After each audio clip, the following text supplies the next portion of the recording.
एक वयोवृद्ध थी, वो भगवान को हमेशा दिव्य दृष्टि से देखती थी। उसके पास न धन था, दौलत था, कुछ नहीं था, फिर भी हमेशा भगवान को ही हर एक कार्य का एकमात्र ध्येय मानती थी, भगवान को ही अपना सर्वेसर्वा मानती थी। और उसी वयोवृद्ध महिला के सामने एक नास्तिक व्यक्ति रहता था। ये नास्तिक व्यक्ति कहीं भी आके रहने लगते हैं, वो निश्चित रूप से जहां पे आस्तिक व्यक्ति रहते हैं वहां पे नास्तिक रूप से कोई ना कोई तो मिल ही जाएगा, और आज की तारीख में तो सबसे ज्यादा मिलेंगे। वो अक्सर उस महिला की जो आस्था थी, श्रद्धा थी, उससे उसको घृणा होती थी। अरे वो वृद्ध महिला भगवान का नाम का जप करती है, भगवान को प्रसन्न करने के लिए भगवान का गुणगान करती है, तुम्हें क्या चिंता है, तुम अपना कार्य करो, तुम्हें श्रद्धा नहीं है तो कोई बात नहीं, लेकिन जिसे श्रद्धा है उससे तुम्हें एलर्जी क्यों है? आज इस भौतिक जगत का सबसे बड़ा यही दुख है, यही दोष है कि वो दूसरे के सुख को देखकर, दूसरे के सुख को देखकर हमेशा दुखी होता रहता है। वो ये सोचता था कि इस बुढ़िया के पास कुछ भी नहीं है, न धन है न दौलत है, फिर भी ये इतनी प्रसन्न है, और मेरे पास इतना धन दौलत होते हुए भी मैं हमेशा दुखी रहता हूँ। इसको ऐसा क्यों? क्योंकि तुम दूसरों के अंदर दूसरे की खुशी को देखकर हजम नहीं कर पा रहा है। जो व्यक्ति भगवान का भक्त होता है वो दूसरों की खुशी में अपनी खुशी ढूंढते हुए हमेशा प्रसन्न रहता है। तो उसने एक बार क्या कहा, क्या सोचा, उस बुढ़िया को, उस विवृद्ध महिला को सबक सिखाने के इरादे से बाजार में गया। वहां से अनेक प्रकार के अनाज है, फल फ्रूट है और अनेक प्रकार का राशन खरीद कर लेके आया। उस राशन को लाके आकर उस वृद्ध महिला के दरवाजे के बाहर रखकर दरवाजे को खटखटा के तुरंत भागते हुए एक पेड़ के पीछे छुप गया।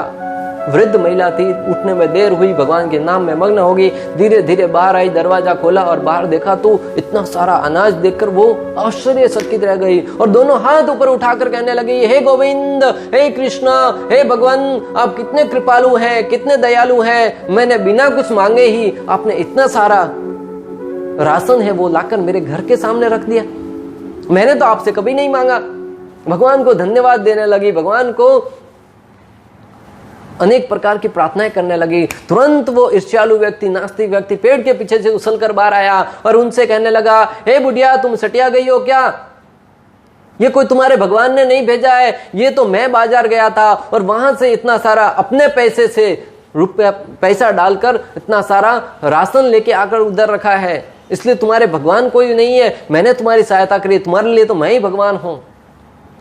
उस अवस्था में भी उस महिला की श्रद्धा तो देखिए भक्तों, अगर आप और हम होते तो हमारी कोई थोड़ी सी भी सहायता करते, हम कह देते हैं हमारे लिए तो यही भगवान है, हमारे लिए तो तुम ही भगवान हो, हमारे लिए तो वो डॉक्टर ही भगवान है। अरे भक्तों, भगवान भगवान रहते हैं। अगर जीवन में कोई थोड़ी सी सहायता करने से भगवान की परिभाषा नहीं बदलनी चाहिए, हमें भगवान के ऊपर पूर्ण श्रद्धा होनी चाहिए। हाँ, कोई तुम्हारा हितैषी हो सकता है, तुम्हारी सहायता करने वाला हो सकता है, परंतु भगवान नहीं हो सकता। वो भगवान तो परम पुरुषोत्तम श्री कृष्ण है।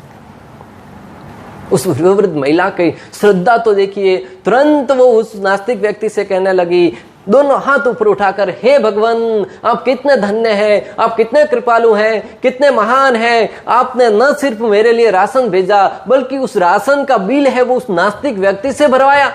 आपकी महानता के बारे में क्या कहूं मैं। धन्य है वो वृद्ध महिला। उसके चरणों में प्रणाम करते हुए उनसे आशीर्वाद की आशा रखते हैं कि हमें भी ऐसी सद्बुद्धि प्रदान करे, हमारे अंदर भी ऐसी चेतना विकसित हो कि हम भी भगवान को ऐसी दिव्य दृष्टि से देख पाएं और जीवन की हर एक अवस्था में बड़े प्रसन्न रह सकें।